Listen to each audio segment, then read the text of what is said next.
Ashar celebrations in London. But right now at home, the Indians are gearing up for their next series. Meanwhile, more star attraction for the Indian Premier League. All this and much more ahead this week on India Cricket Weekly. So let's start with the headlines. The Indian team is back on field. 4-day camp kicks off in Bangalore. Coach Gary Kirsten optimistic of even better results this season.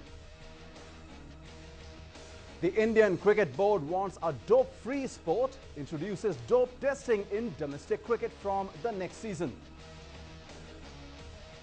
DDCA President Arun Jaitley blunts Virendra Sehwag's protest, promises a lot, delivers very little. And it can be Khan versus Khan even on the cricket field as Salman too wants to buy a franchisee in the Indian Premier League. The Indian cricket team returned to serious business on Thursday with the 4-day preparatory camp in Bangalore. The Chinnaswamy Stadium was abuzz as the Sri Lanka-bound squad underwent fitness tests behind closed doors. They had outdoor sessions the next day with the camp also focusing on conditioning and skills. All this to gear up for the Compact Cup Triangular next month, which also features Sri Lanka and New Zealand. As the players trickled out of the team bus, there was anticipation in the air as the cricket season was about to resume after a gap of almost 2 long months. One man who is in the center of the attention is former captain Rahul Dravid, who is reinstated in the one-day squad since he last played on October 14th, 2007. The players had their fitness tests and a session of yoga as well. It is learned that this 4-day camp will be more about focusing on fitness rather than skills of the players. Yeah, I think we've been down a road now for the last 8 or 9 months where we've performed really well. The one-day team's got virtually an 80% win ratio over the last 8 months, so we take pride in our consistency. As the camp got underway in Bangalore, the first focus was to get the headache out of the way. Headache? Yes, for a team that won in England, South Africa, Australia and New Zealand, their batsmen getting dismissed off short pitch bowling was an embarrassment indeed. This dismissal cost Rohit Sharma big time. The rising delivery from Riyan side bottom triggered a doubt about not just Rohit's but also India's ability to tackle bounce. So on field, all flaws getting ironed out. But what about the off-field ones? Well, the Indian Cricket Board found 2 strong allies in FIFA and UEFA in their objection to their whereabouts clause introduced by the World Anti-Doping Agency. On their part, the BCCI showed its intent when it cleared the decks to introduce dope testing in domestic cricket from the next season onwards. Here is a report. Indian cricketers were widely criticised for not signing up the WADA code due to its whereabouts clause. The BCCI has now decided to introduce dope testing in domestic cricket from next season onwards. The anti-doping code will be applicable for domestic cricket from the next season onwards. And we have started an education process. We want our players to know what it is all about. So the Indian cricket team tackling the short ball issue. Meanwhile, the issue making even bigger noise in the capital for the past 2 weeks has finally been resolved. More details on the Virendra Sehwag DDCA row after the break.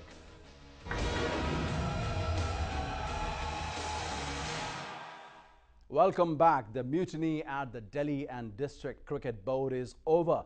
While it seemed that the revolting Virendra Sehwag and his clan at loggerheads with the association's sports committee have staged a victory after 1 full week of high drama, the reality was exactly the opposite. India Cricket Weekly's Ashar reports. The powerful Delhi and District Cricket Association (DDCA) has yet again been able to crush a rebellion against it. This time, their style of functioning was questioned by Virendra Sehwag, one of the most prominent figures in Indian national cricket. The straight-talking opener was backed by other big names like Gautam Gambhir, Ishant Sharma and Ashish Nehra. But a much-awaited press conference by the DDCA President Arun Jaitley following the upheaval made sure the revolt was over and almost a status quo was maintained at the association. One of Sehwag's main demands was the dismissal of the sports committee that, according to him, is responsible for nepotism and corruption in the selection process. The aggressive batsman had threatened to quit the Delhi Ranji team if the demand was not met. But the DDCA was not intimidated by the outspoken captain. the best way to run a system is to not confront your own bodies. You have to reconcile with your bodies. You can suggest them, and I have not found them in defiance of the executive committee. I don't think they will be. So moving from the stars of the Indian team to the stars of Bollywood and their cricket connection, what's the latest that's making the news? That's ahead on India Cricket Weekly.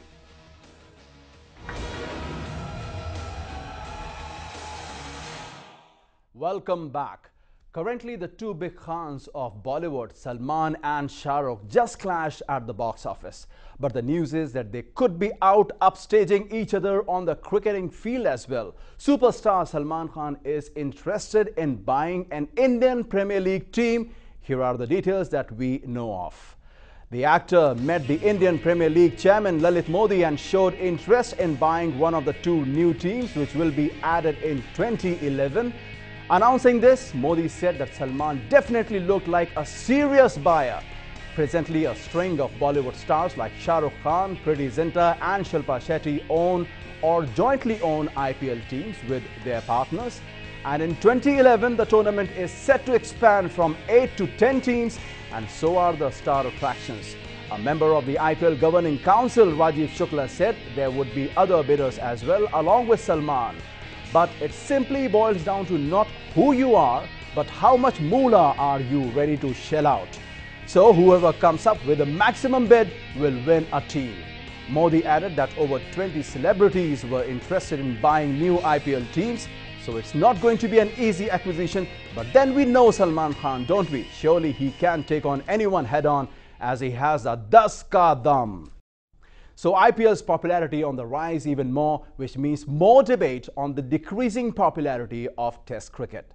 Well, talking of Test cricket, the momentum shifted with each test in the recently concluded Ashar series, but finally England reclaimed the urn.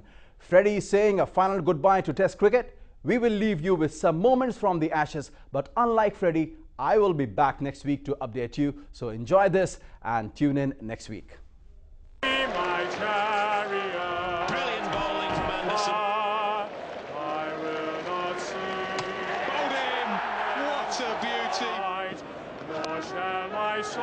Jonathan Trott 100.